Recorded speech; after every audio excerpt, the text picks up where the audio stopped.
Little history lesson.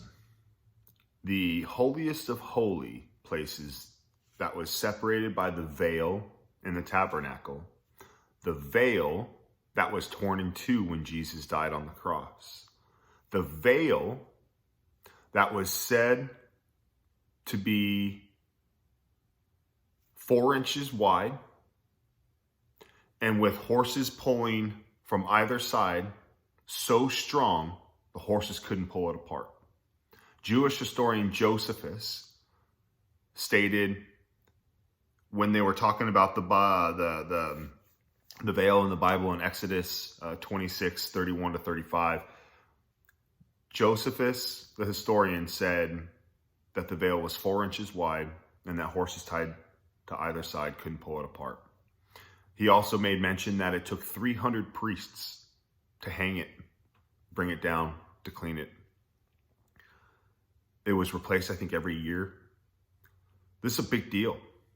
So this one article is so significant in history. There is so much behind the veil. So when it was torn in two, that was very significant. There was a ton of symbolism. I'll talk about that later.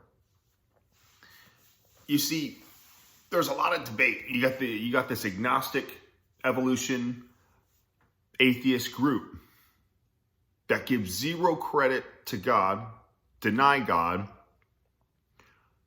don't want to believe the history, and interject whatever kind of nonsense they can, feel good and sleep good at night with. So what I have understood clearly in my lust for the world and my humility of being brought to my knees through a divine plan, being able to connect the dots and see God clearly in my life, reading the Bible and understanding his love for us, love for me, taking on the weight of what Jesus, his only begotten son, went through, fully absorbing that Jesus was 100% man that I can relate to, but 100% God that I cannot relate to. I have all of these pieces in history that I can prove through the documented work of men that have questioned the validity of the Bible, further proving the accuracy of each prophetic event, which is the single most dividing factor from any other religious text in the world. If there was 20 to 30 religious texts, the one thing that separates them from the Bible is prophecy.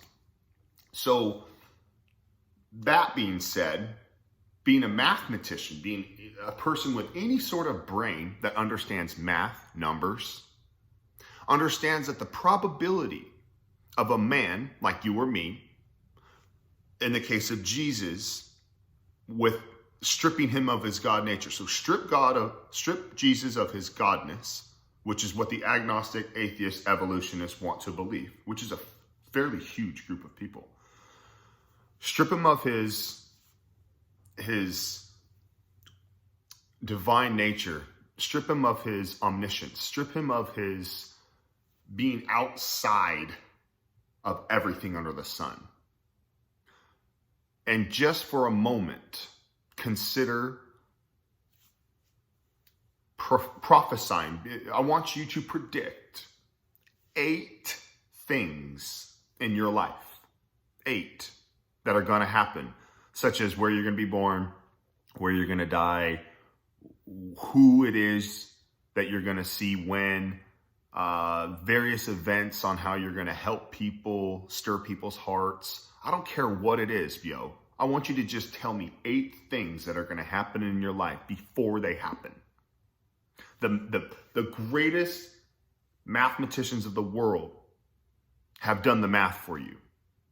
And it's such a large number, we can't even express it in words. So I'm going to express it to you in a picture. The probability of a man being able to predict just 8 events of his life is the same probability that if they dropped you or me, blindfolded, into the state of Texas.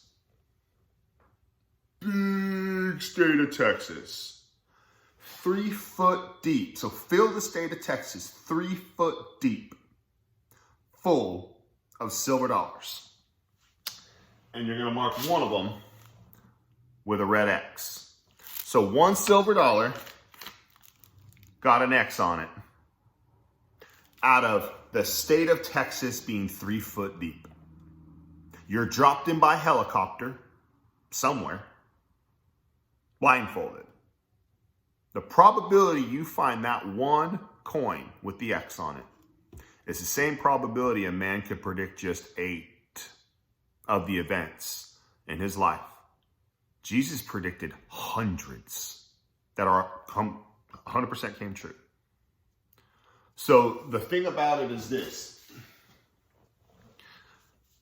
You can try to deny Jesus. You can try to ignore the validity of the Bible.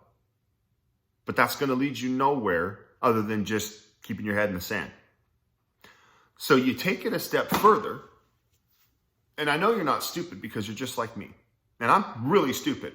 So knowing you're just like me, we have this hole in our heart, this God-sized hole in our heart that makes us question, that makes us strive, that makes us love and consider and build. There's a lot about our heart that is incredibly different than the heart of animals. You see, my dog is a wonderful animal, and my dog, he wants to please me. He wants to make me happy. But what you've got to understand is this. My dog is not wondering if there is a God. My dog is not wondering what's going to happen when he dies. My dog is not wondering how his 401k is doing. My dog is not worried about where his pups are going to go to college. My dog is not worried about what his future wife is eating for dinner and where she's sleeping that night. He has such a limited scope of the world. Now, he does amazing things and he has amazing senses and his intelligence is unbelievable. But that doesn't mean he is us. That doesn't mean he's made in the image of God. In Ecclesiastes, I have it right here, chapter 3, verse 11.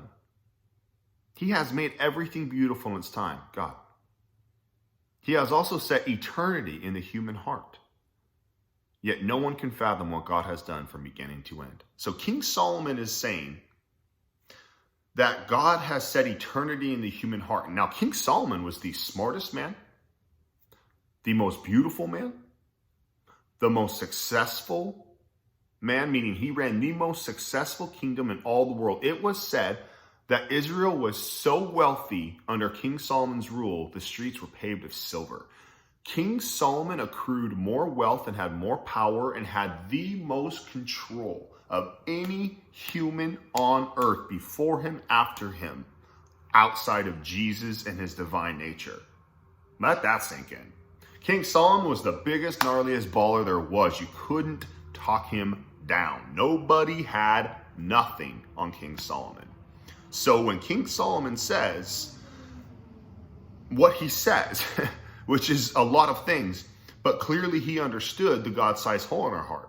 Clearly he understood that everything under the sun, untethered to God, which is outside of everything under the sun. So I want you to understand what's under the sun. And I want you to understand that everything under the sun is vanity. It's just a chasing of the wind. It's a vapor. Happiness is a vapor. You don't chase happiness because happiness is just going to come and go. You can't depend on something that's just going to come and go. You have got to be tethered to something that is permanent, something that is greater than you and me. What do you believe in if you don't believe in God?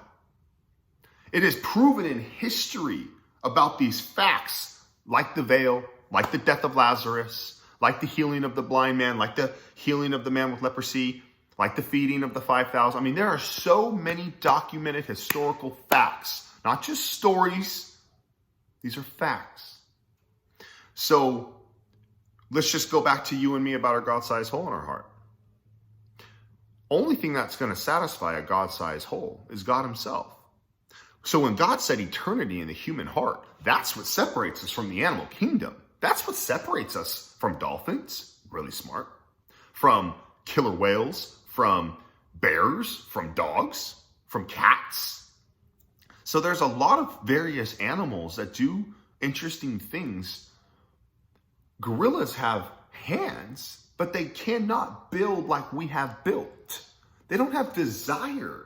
They don't have a future look. They don't have an outward perspective on things. They just have this inward survival, animalistic instinct. So if you remove God, we're just like the animals. And that's what King Solomon says. And he's absolutely right. God put eternity on man's heart. This desire for something more. This desire to achieve, grow, attain. So we're searching, we're clawing, we're wondering, we're in the dark, you guys. We have no clue what we're doing until we stumble across this man, Jesus. However it was that you found Jesus, God says it's going to be spread to the ends of the earth. So we have to assume in our lifetime, we're going to be exposed to this man of Jesus at some point in time, regardless if you're in the Amazon, New York City, Australia, California. I don't care where you are born. That's just 10% of your life. 90% of of your life, of who you are, of what you have become, of your decisions, is 100% your choice. The choices you made from where you're born, who your parents are, who your friends that grew up near you, what giftings, genetic traits you do or don't have, whatever it is, that's 10%. The how you reacted to those things, it's how you chose to deal with those things, it's what you thought about and how you climbed in or out of those things. That's 90% of your life. So you choose what you're doing. You choose what you think. You choose how you act. You choose who you are. There's no broken gene that says you're going to be overweight. That's just a commitment to yourself. There are plenty of people with bad genes that are Olympic athletes. And there are people with genetic giftings that are obese, sitting on the couch, throwing it all away. There is no specific box that you can put certain things in that people want an excuse for. You cannot just say, oh, I'm overweight because I got bad genes. No, dog, I don't work like that. Oh, I'm big boned. Really? There's no out for not wanting to believe in Jesus. There's no excuse for, oh, I didn't know. Wrong. You knew. You have eternity on your heart. You are designed in God's image. We were not designed like the animals. That was a pigment of God's imagination. Color, animals, human beings. We are the pinnacle of God's creation. There is much to us that is like God. And then there's much to God that we cannot fathom. As the ant kingdom cannot fathom us, cannot fathom our hearts, cannot fathom our religion, cannot fathom our ways that we create, invent, share. Look, the animal kingdom is significantly different than us. We are far superior in so many ways. That's not to say they don't possess outlying factors that trump our nature. That's totally true. Like the sonar capability of dolphins, their communicative skills, but they ain't building skyscrapers and they're not depositing money into their baby dolphins' 401ks, and they're not building the civilizations that we are, and they're not talking about things like, hey, dolphin, what happens when we die? They're not talking about God. And one could say, how do you know? Because the book doesn't say that the animals were given eternity on their heart. The book doesn't say that the animals are coming with us. It said that every man has a chance. It didn't say every man, creepy crawly thing, bear, and fish. It said every man has a chance to accept Jesus. But I'm going to read Matthew 10:33, 10:32 and 10:33. This is really important to understand. There's a lot of churches who like to lovey-dovey and make you feel all good because you reach in your pocketbook, you pull out some cash, and you pay them. So there's these big, huge mega churches that do not explain the real side of heaven and hell, the real side of salvation versus deny. Meaning you can deny the Messiah or you can accept the Messiah. It's one or two things. These mega churches don't want to tell you the truth of the matter, so I'm going to, because I'm not interested in your money. I'm not interested in your likes. I'm interested in you knowing the truth and you making a decision about this. So let's get on with it. From the Bible, Matthew 10:32. Whoever acknowledges me before others, I will also acknowledge before my Father in heaven. But whoever disowns me before others, I will disown before my Father in heaven. Do not suppose, this is 10:34. Do not suppose that I have come to bring peace to the earth. I did not come to bring peace, but a sword. For I have come to turn a man against his father, a daughter against her mother, a daughter-in-law against her mother-in-law. A man's enemies will be the members of his own household. Look, what God is trying to tell you is that people are not going to want to make this decision. And what we have learned about the line drawn in the sand with this election, this 2020 election, is that we will see division in our families. We will see division in our churches. We will see division at work. We will see division in our friendships. What God is saying is that the decision to accept Jesus is far greater and far heavier and will cause far more division than your silly little 2020 election, Biden versus Trump. Let this sink in, people. Jesus is a huge issue for people. It's not Christianity. It's not religion. It's not Moses. It's not Muhammad. It's not any of these characters. It's Jesus. You can talk about anything else you want. Don't you dare bring up Jesus. That's the dirt. That's the issue. That's what's going to get you killed. That's where the line is drawn. So what you have to understand is that there's this ego that keeps us from wanting to choose something. Now, there are these elites who make a ton of money by not acknowledging Jesus because they don't want to disrupt that group, but acknowledging Jesus' work so that they can be heard saying the right things. Jesus is it. People take Jesus' work, digest it, twist it, spit it out, and people are like, oh, Jordan Peterson, you are so amazing. What you said changed my life. And Jordan Peterson goes, thank you. Thank you. You can deposit money. Yeah, click your like and subscribe button. You see, these guys are all about fame, money, fortune. These guys are all about taking Jesus' work, not giving him any credit for it. That's the ego. When you acknowledge Jesus, as if Jordan Peterson was like, hey, you guys, this isn't me. This is all Jesus. This is what I learned from the Bible. He'd have 143 views. He wouldn't have 143,000. Jordan Peterson's trying to take credit for Jesus' work. And that's why he's got all these, he says brilliant stuff. He got it from the Bible. He got it from learning through his God-sized hole in his heart. Jordan Peterson I thought he was a believer. No. He refuses to acknowledge Jesus before others because that would put him in a box. I've heard him say it multiple times. Don't you dare ask me that question. Don't you dare put me in that box. Let me read this again. Whoever acknowledges me before others, I will also acknowledge before my Father in heaven. But whoever disowns me before others, I will disown before my Father in heaven. Let me say this another way. Awesome club.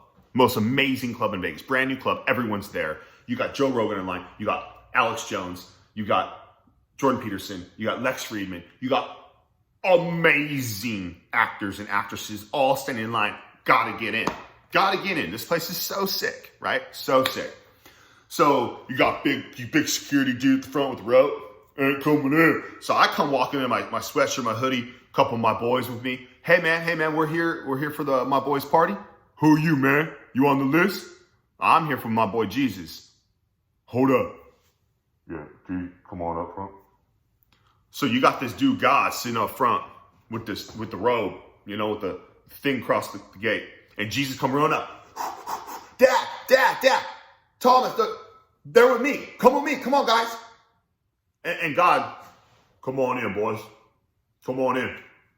All them cats, Joe Rogan, Lex Friedman, Jordan Peterson, they all outside. They're all outside. They don't get to come in.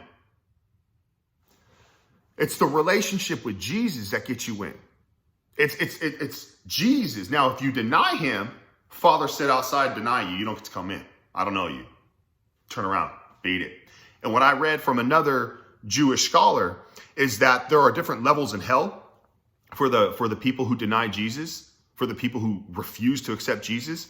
And in one of those levels, you're left to all the decisions, all the times you were given an opportunity to accept Jesus, to absorb Jesus, to get to know Jesus, and you denied him. You're left to all those for eternity. I also heard if you're like a womanizer, if you've got like a real issue when it comes to sex and that's like your sole idol. If sex is your idol, I heard this from another Jewish scholar, that there is a like 3,000 degree, like stainless steel heated doll, like person, like literally like your ideal mate. You can't touch them, it burns you. But they're right there and they just tease you, I guess. You can't ever touch them. They're burning hot. There's nothing you can do about it. You just have to lust over it. Yikes. Yikes, dude. There's a lot of very interesting things that have been written down and passed down generation to generation from these rabbinic cultures. The Bible is 100% valid with everything that it says. To ignore this stuff, well, yeah, you can put your head in the sand and completely ignore it. That's your choice. That doesn't mean you're right, but that is your choice. And God gave you free will because we are not animals. God put eternity on man's heart.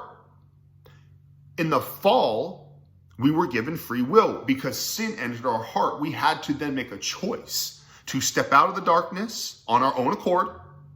Nobody chasing us or pushing us or forcing us, because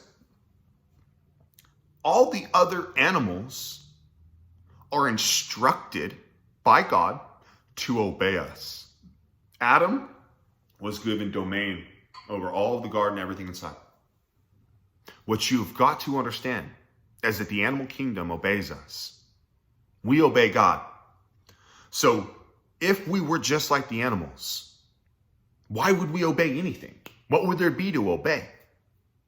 If we were like the animals, we would just be programmed to do a certain thing a certain way. And if God was so arrogant and unloving, if he was just arrogant, he would have forced us into belief. But he didn't do that. He gave us a choice instead. So what I want you to think about, I'm going to end with this. Who do you think you are? How much control do you really think you have? Are you in total control of your life? Did you just tell your heart to beat? Did you just tell your lungs to breathe? Because someday that's going to stop. That process will stop. 1 out of 1 people will die. That's statistic straight up. So what you got to understand is if 1 out of 1 people die, why is your heart beating right now? Who's in control of that? I say God and Jesus are in control of that, meaning they're the same person. The Trinity, the Holy Spirit, God, the Father, God, the Son. That Trinity is who is in control of my life. That Trinity is who is in control of whether you go to heaven or hell.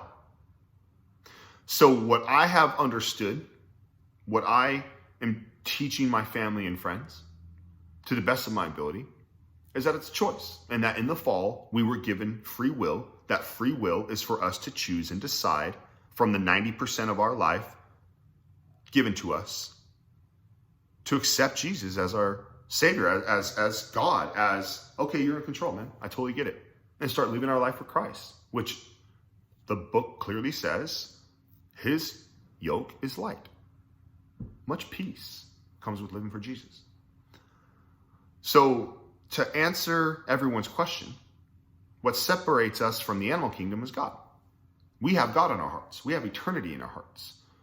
But it is a choice. And we end up wasting a lifetime, which is but a vapor, trying to stuff money, cars, houses, fame, whether it be relationships, education, knowledge, experiences, travel.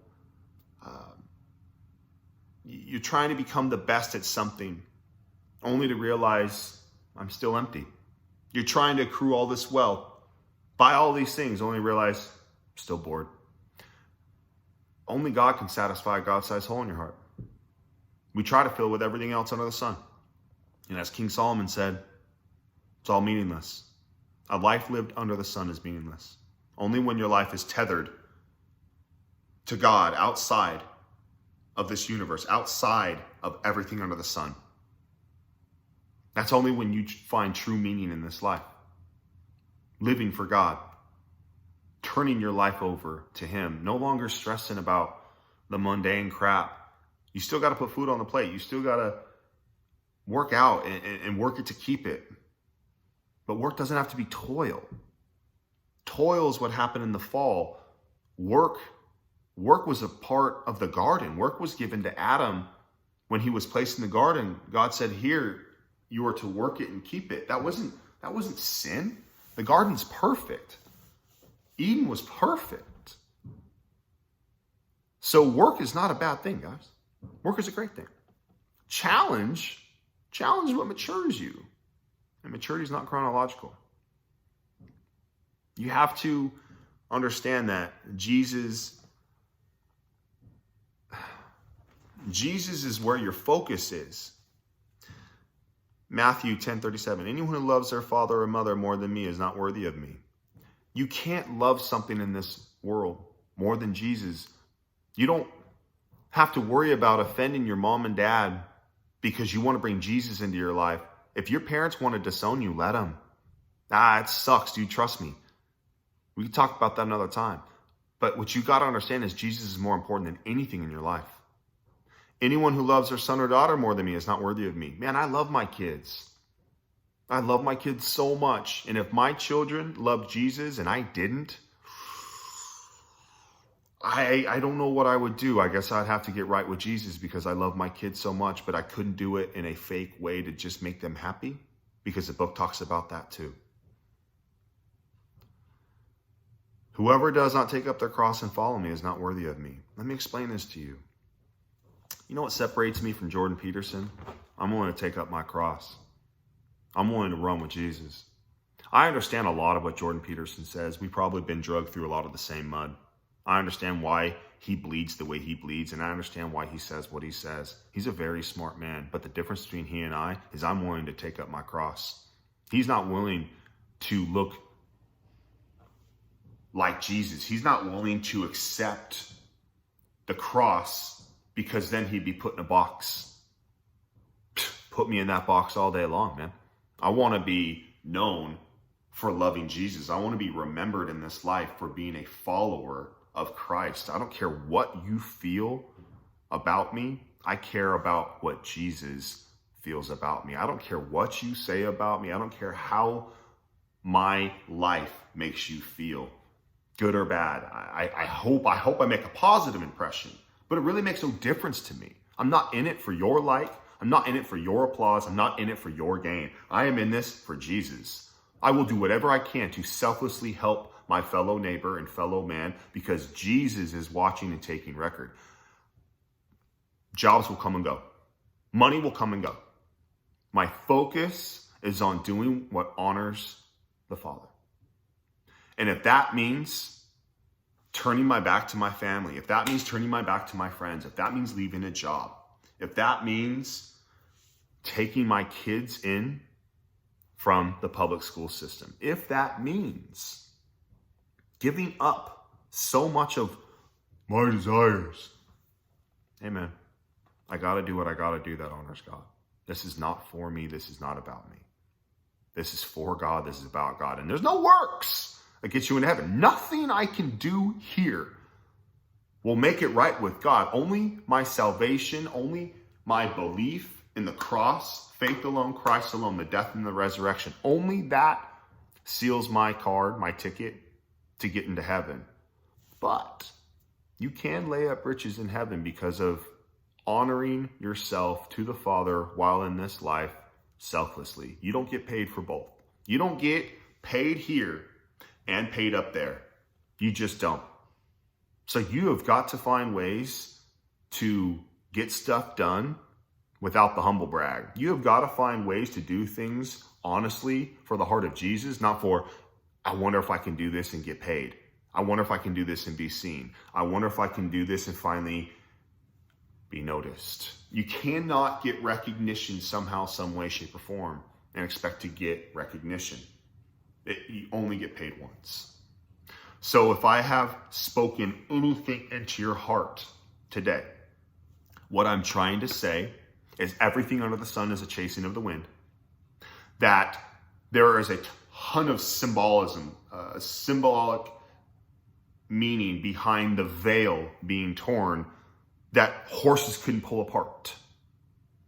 The historical fact of the death and resurrection of Lazarus. The historical fact of the death and resurrection of Jesus. These rabbinic teachers understood that only God had the power over death. Resurrection is completely different than resuscitation. Resuscitation happens within minutes, maybe, according to rabbinic study, 36 hours after death, but not 4 days. Not 4 days, not nothing after 4 days.